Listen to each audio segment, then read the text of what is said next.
Yang saya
صراط الذين أنعمت عليهم غير المغضوب عليهم ولا الضالين.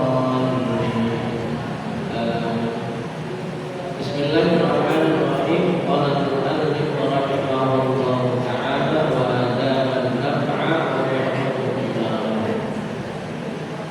Kita masih membaca faslun fi alamatil khair, pasal tentang tanda-tanda kebaikan.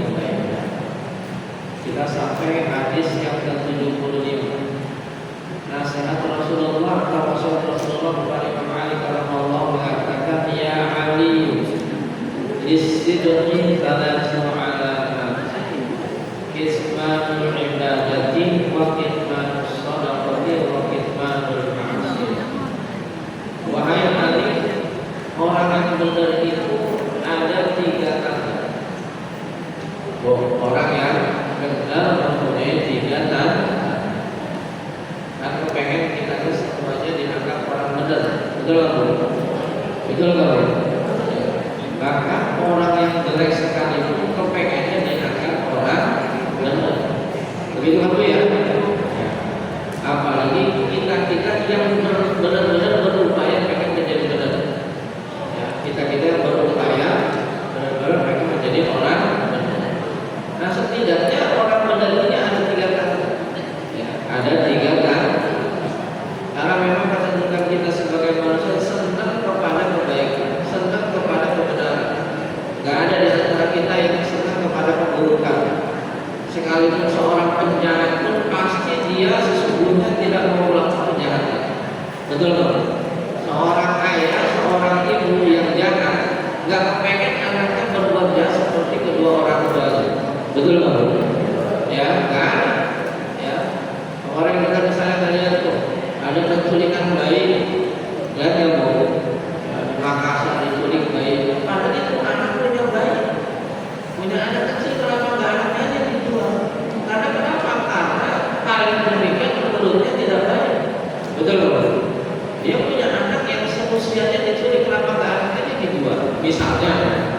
Nah, ini menandakan bahwasanya orang itu cenderung kepada kebenaran dan kepengen anaknya tidak melakukan seperti apa yang dilakukan oleh kedua orang tua. Maka ibu ada kepada jemaah sekalian, nasihat Rasulullah, wasiat Rasulullah kepada Imam Ali, kalau kita pengen dianggap orang benar, pengen berupaya menjadi orang benar, paling tidak ada 3 tanda orang yang benar itu. Yang pertama adalah kismanul ibadah, menyembunyikan ibadah. Ibadah yang dilakukan oleh kita disembunyikan, tidak untuk dipamerkan, tidak untuk diperlihatkan, tidak perlu untuk dipertontonkan, tidak menjadi sebuah konsumsi publik. Kismanul ibadah. Jadi ibadah tidak boleh dipamerin, ya, tidak boleh dipamerin. Kira-kira kenapa? Efeknya, dampaknya kenapa kalau ibadah dipamerin? Apa kira-kira? Ria itu pengen dilihat. Ria itu pengen dilihat. Dan ria itu termasuk syirik. Termasuk syirikul asghar. Syirik yang paling kecil adalah ria. Tahu syirik itu? Apa syirik itu? Menyekutukan, menduakan. Ibu diduain aja nggak mau ya? Oh, nggak ada yang mau. Ya, seorang pimpinan, misalnya saya seorang pimpinan, ada anak buahnya yang apa? Yang berpijak di 2 kaki, tidak loyal. Saya seorang pemimpin pasti akan marah. Kenapa? Karena dia menduakan, tidak loyal kepada seorang pimpin. Kan begitu. Ya, apalagi kepada Allah Subhanahu wa ta'ala. Ibadah yang sejatinya hanya semata-mata kepada Allah, urusan pribadi antara seorang hamba kepada Allah, kenapa diusahakan pihak lain dalam ibadah?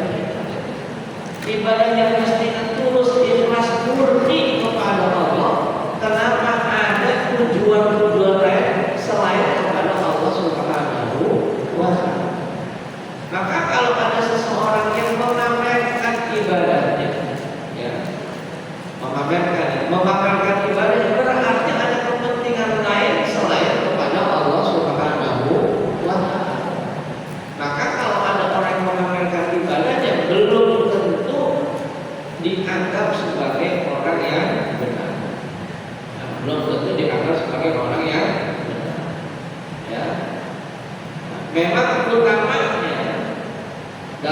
ibadah itu ya kita menyembunyikan ibadah kita, tidak memamerkan ibadah kita, tidak menampakkan ibadah kita.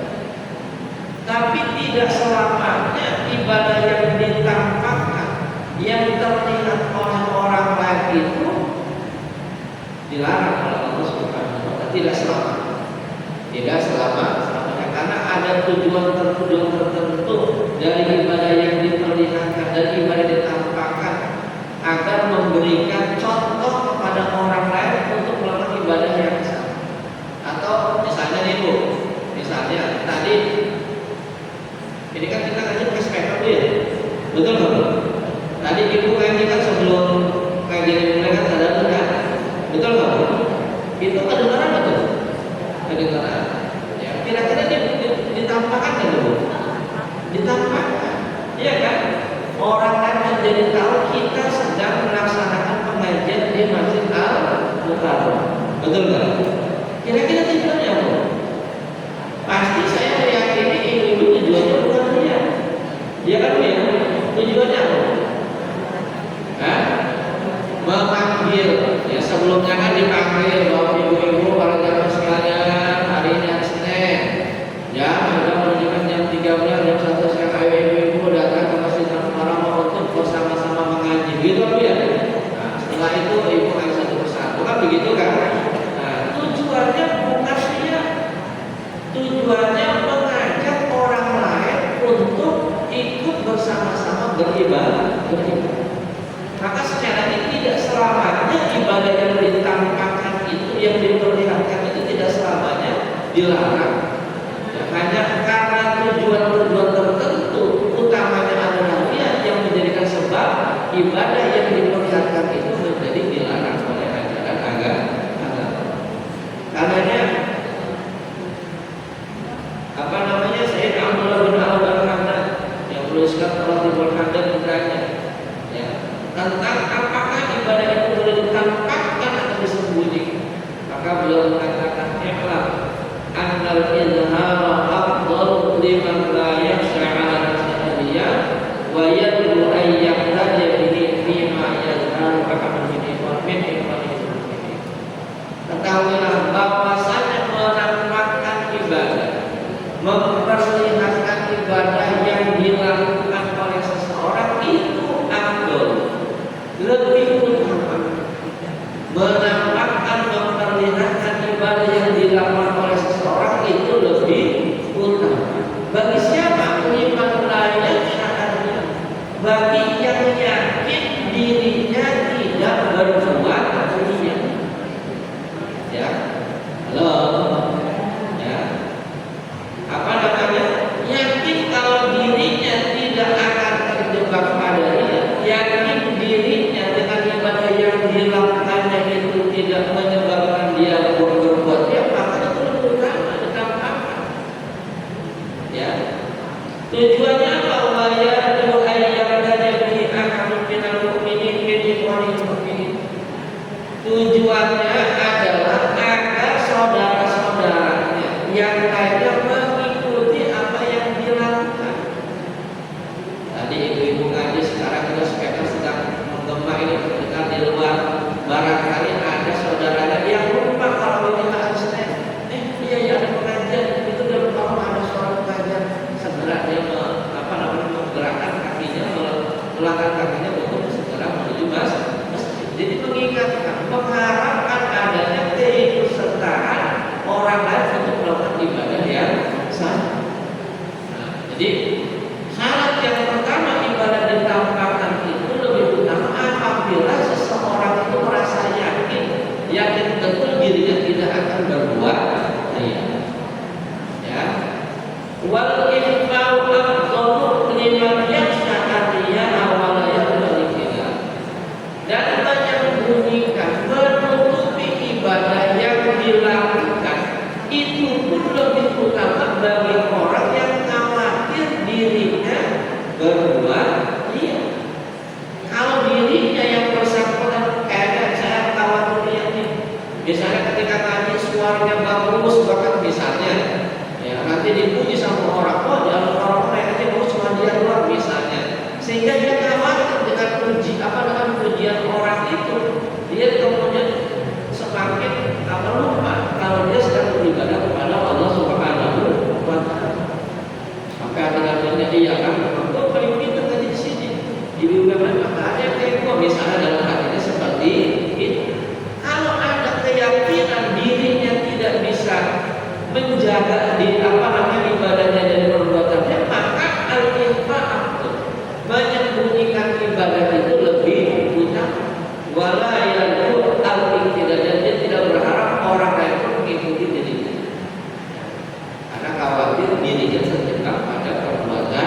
ibadah itu jauh lebih utama.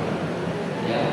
Imam Ghazali pun mengatakan ya'lam anna fi isradil a'mali faidatul ikhlas wal najat min an-nar. Faidatul ikhlas wal najat min an-nar.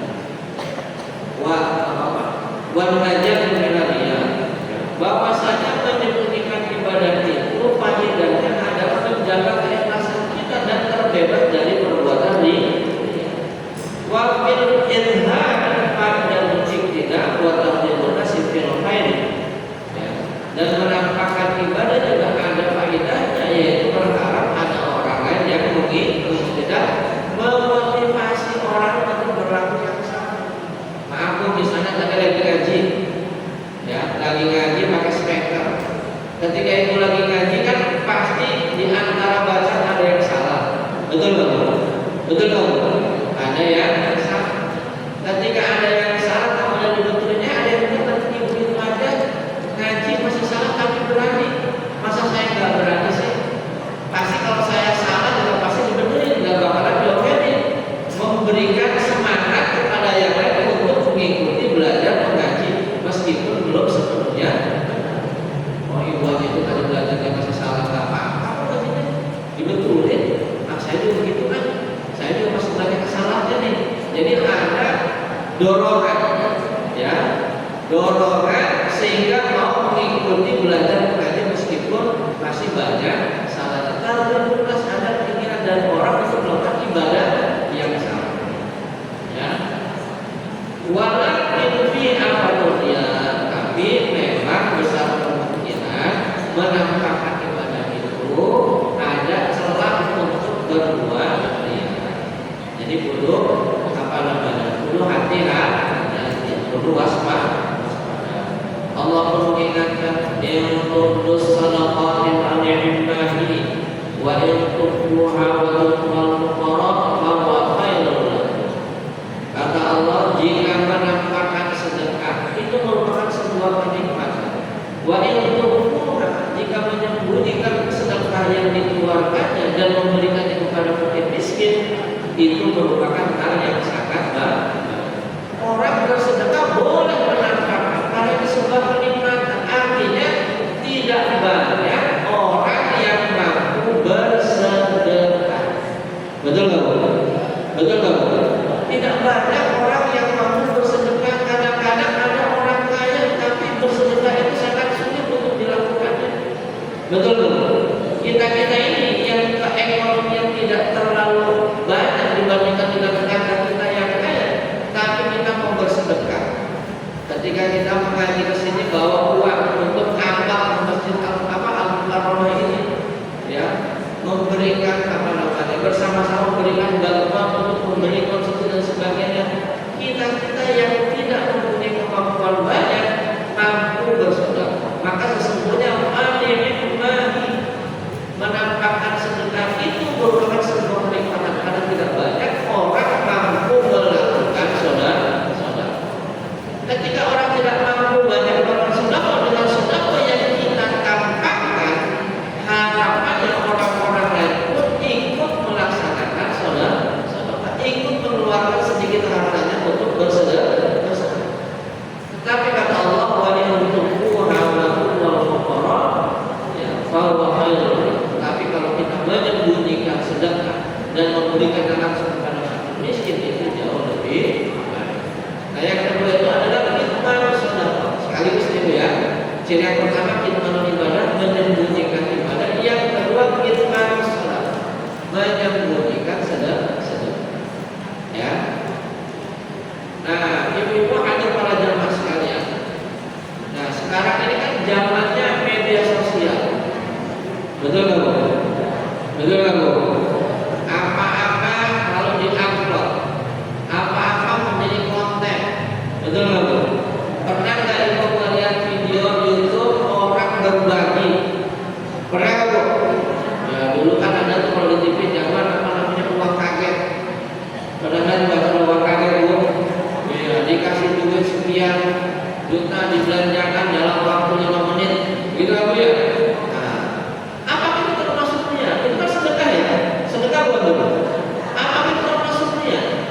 Belum.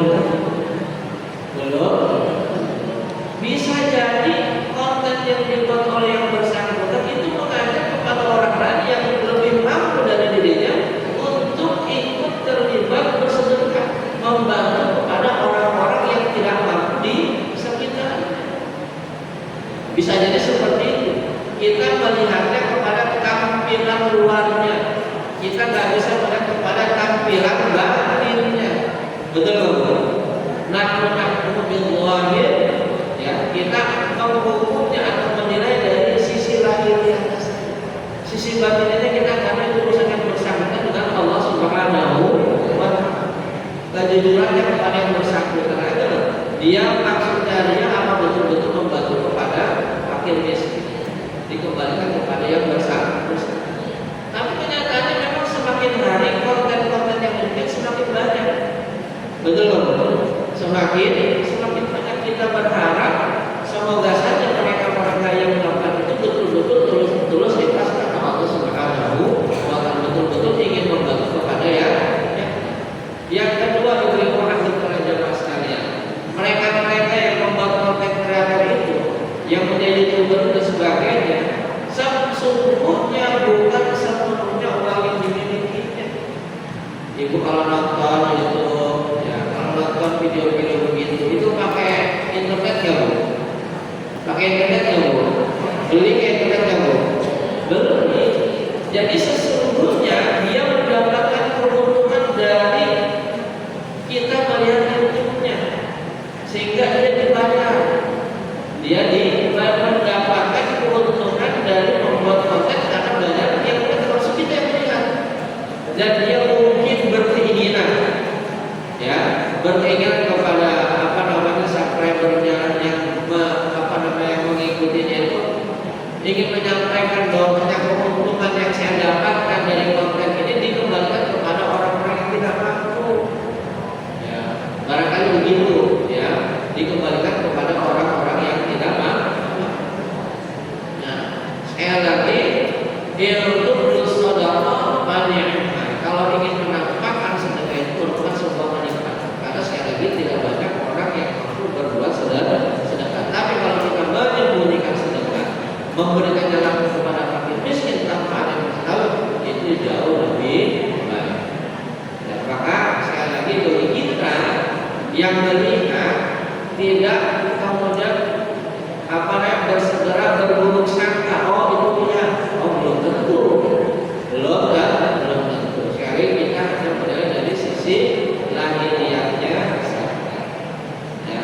Dalam hadis yang mengatakan hasanatan fa'amina biha kana lahu ajruha wa ajru man ittaba'a.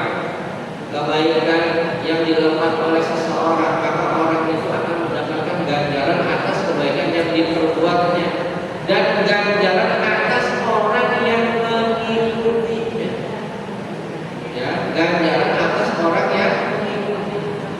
Ya kayak tadi itu konten kreator yang asalnya misalnya uang kaget, sekarang banyak orang yang mengikutinya. Kalau betul-betul ikhlas dia bukan ingin melakukan itu, maka orang-orang yang mengikutinya itu, orang yang menggagas pertama itu mendapatkan pahala karena dia dulu membuat konten seperti itu dengan ikhlas, diikuti oleh yang lainnya, maka dia akan mendapatkan pahala, dia pun mendapatkan pahala atas perbuatan yang dilakukan oleh orang lain karena perbuatannya mengikuti dan meniru apa yang dia lakukan sebelumnya. Bangsa sunnatan hasanatan kalau ajrun wa ajrun man amila biha. Barang siapa yang membuat tradisi yang baik, maka dia mendapatkan pahala dan pahala dari orang yang mengikutinya. Wa man sanna sunnatan sayyi'atan kalau mislu wa mislu man amila biha. Tetapi seseorang yang melakukan kebiasaan yang buruk, dia mendapatkan dosa dan dosa dari orang-orang yang menirunya. Kira-kira kita pengen ditiru yang baik apa yang buruk ya? Yang baik apa yang buruk? Yang baik. Kalau itu misalnya menyelenggarakan pesta pernikahan, ya mengadakan pesta pernikahan,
hati kita. Misalnya ajakan malamnya apa? Kalian lomba main gaplek misalnya, ibu ya. Ada yang kira-kira kayak gitu tuh? Malamnya main gaplek, taruhan misalnya, lomba gaplek taruhan. Mak ramai kuliah itu, tetangganya ngikutin, biar ramai juga. Maka tetangganya dapat dosa dan yang pertama kali melakukan lomba kayak gitu itu mendapatkan dosa dan perbuatan yang orang ya, padahal dia sudah tidak melakukan, maka cuma sekali karena kakaknya itu tidak dapat dosa. Nauzubillah min. Maka di antara hal positif dari menampakkan ibadah adalah diikuti oleh yang lain. Ketika diikuti oleh yang lain, kita mendapatkan apa namanya ganjaran pahala orang lain mengikuti kebaikan yang kita perbuat. Tapi hati-hati jangan sampai kita tergoda untuk berbuat ria. Ya, maka ibu-ibu anak para jemaah sekalian, sedekah yang disembunyikan, ibadah yang disembunyikan itu merupakan bagian dari 7 golongan yang Allah akan berikan naungan pada hari di mana Allah tidak akan memberikan naungan kecuali kepada 7 golongan. Ya. Nanti pada hari kiamat tidak ada yang akan diberikan kecuali 7 kelompok. Di antaranya 2 kelompok ini adalah yang beribadah secara rahasia, yang disembunyikan. Yang apa bu di antaranya? Wa rajulun tasaddaqa bi shadaqatin fa akhfaha hatta la ta'lama shimaluhu ma tunfiqu yaminuhu. Seseorang yang bersedekah kemudian menyembunyikan sedekahnya sampai-sampai tangan kiri tidak tahu apa yang diberikan oleh tangan. Saking apa? Saking berupaya untuk menyembunyikan sedekah. Padahal tangan kita sangat dekat. Betul nggak Pak? Kan nggak mungkin tangan kiri nggak tahu. Tapi saking berupaya untuk tidak diketahui oleh orang lain, diperumpamakan tangan kiri nggak tahu.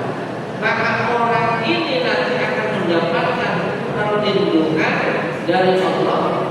Ya, pada hari tidak ada perlindungan sama sekali kecuali pada 7 golongan. Yang berikutnya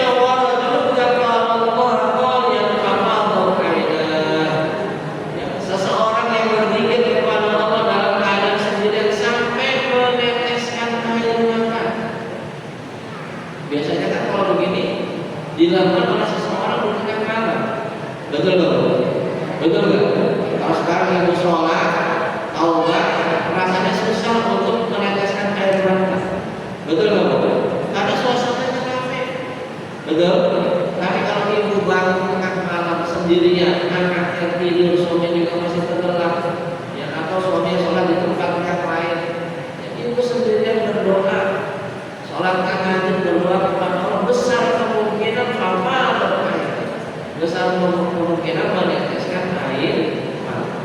Pernah begitu bu? Pernah begitu bu? Itu merupakan kalian ketika sendirian, ketika sepi. Maka orang-orang yang demikian ini, yang bersedekah yang disembunyikan, yang berzikir tingkat kepada di saat sepi, saat sepi sampai meneteskan air mata, itu merupakan kelompok-kelompok yang akan mendapatkan perlindungan dari Allah Subhanahu wa Ta'ala. Kadang-kadang dalam kitab Al-Hikam dikatakan sampai-sampai malaikat memohonkan kepada Allah ketika ada seorang hamba yang berzikir memohon kepada Allah sampai meneteskan air mata, sampai-sampai malaikat memohon, ya Allah, ini hamba-Mu nih udah sering minta kepada Allah, berhenti dari Allah, beringis-ingis mintanya kepada Allah, tapi belum Kau kabul. Ya Allah, kalau kabulkan sampai malaikat memohonkan kepada Allah. Tapi apa kata Allah? Biarin, saya senang dengar suara rintihan. Saya senang dengar seorang hamba ini yang beringis memohon kepada Allah. Ketika suara kita didengar oleh Allah saja, itu merupakan sebuah penerimaan. Ya Bu ya, ketika suara kita, permohonan kita didengar oleh Allah Subhanahu wa Ta'ala, itu merupakan sebuah penerimaan dari Allah Subhanahu wa Ta'ala. Oh, pernah dengar pengaminannya Bu?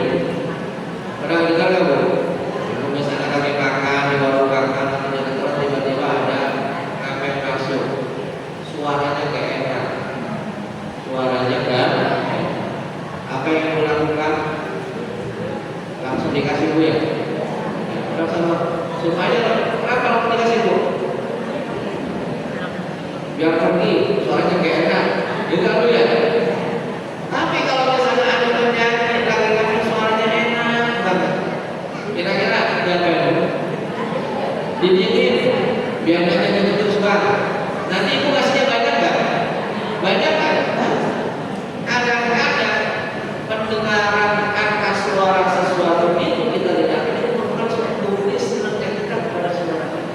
Ketika Allah membiarkan seorang hamba merintih meringis dalam permintaan, berarti Allah suka dengan suara rintihan seorang hamba. Inna Allah yuhibbul mulihin. Kata sebutnya Allah mencintai kepada orang yang meringis, yang merintih apa ya dalam permohonan dan doanya kepada Allah Subhanahu wa Ta'ala.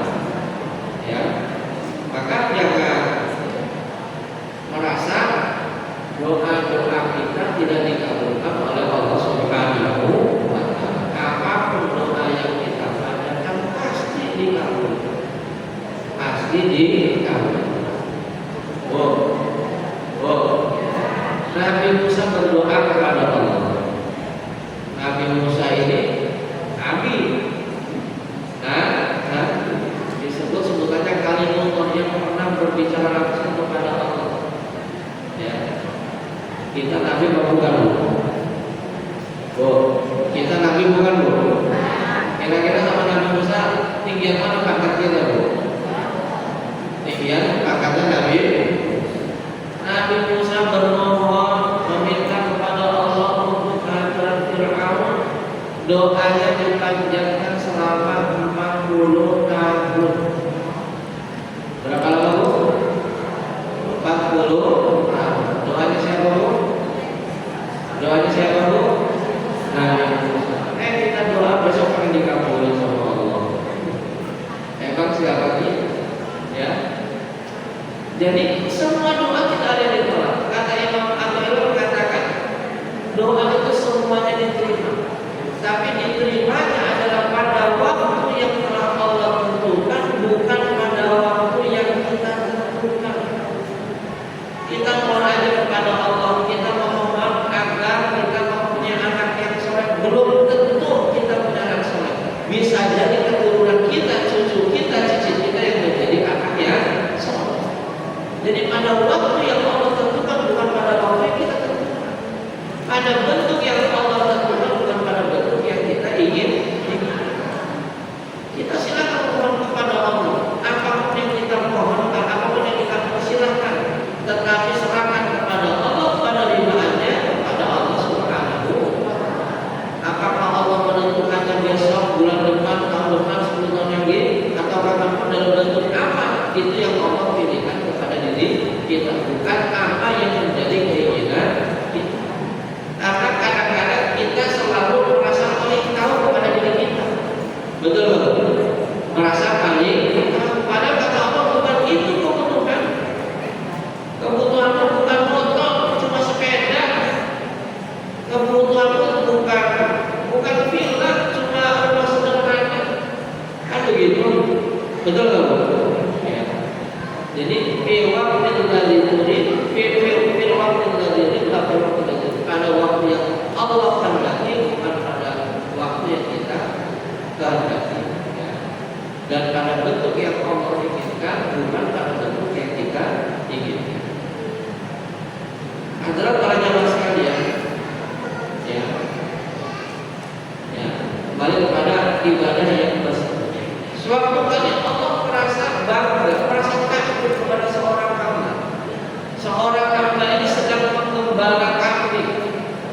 Ya, di tengah pegunungan yang tidak ada orang kecuali antara dirinya dan hewan gembalaan di sana. Tapi saat masuk waktu sholat zuhur, si hamba ini, si penggembala kambing ini, dia berazan mengumandangkan kepada tanda orang cuma dirinya doang. Dia azan dengan sangat lantang, Allahu Akbar, Allahu Akbar. Gak ada orang, cuma diri sendiri. Setelah azan dia sholat,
Betul nggak?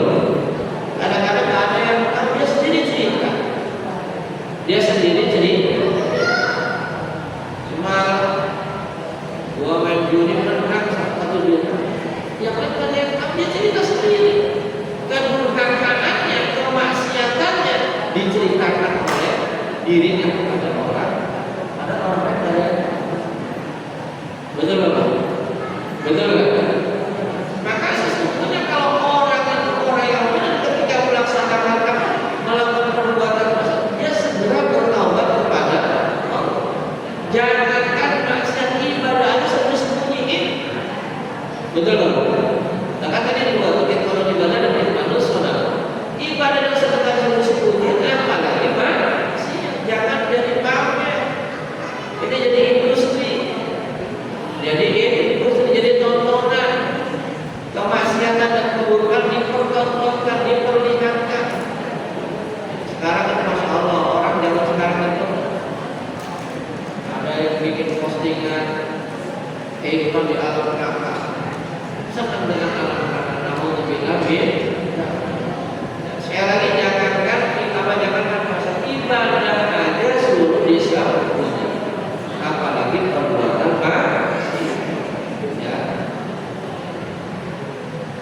ya karena kemaksiatan itu apa ya? Ya kan kita orang zaman sekarang kan sangat sulit untuk tidak berbuat dosa. Betul nggak?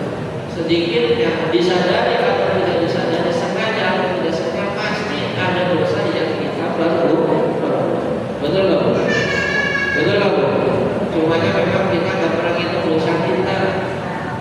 Kira-kira dari pagi sampai jawab kira-kira udah berapa dosa yang kita perbuat. Nah kita nggak pernah itu, betul nggak? Ya. Tapi yang pertama bagi orang yang benar itu, pertama menyembunyikan dari maksiat yang dan yang kedua adalah segera memohon ampun kepada Allah Subhanahu wa Ta'ala. Ibu adalah perjalanan saya barangkali satu hadis yang saya baca dalam kesempatan siang hari ini. Wasiat atau nasihat Rasulullah SAW tentang ciri-ciri orang yang benar. Yang pertama menyembunyikan ibadah, yang kedua menyembunyikan sedekah, dan yang ketiga menyembunyikan maksiat. Mudah-mudahan kita adalah orang-orang yang berusaha untuk menjadi orang yang benar. Mudah-mudahan kita dapat melakukan ketinggalan ini. Yang menyembunyikan ibadah, khawatir terjebak pada perbuatan dia, sama menyembunyikan sedekah juga demikian, dan menyembunyikan maksiat. Wallahu a'lam bishawab. Sebelum itu ada yang ingin sampaikan? Cukup? Ada? Cukup ya? Al-Fatihah.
Terima kasih kami ucapkan kepada Bapak Ibu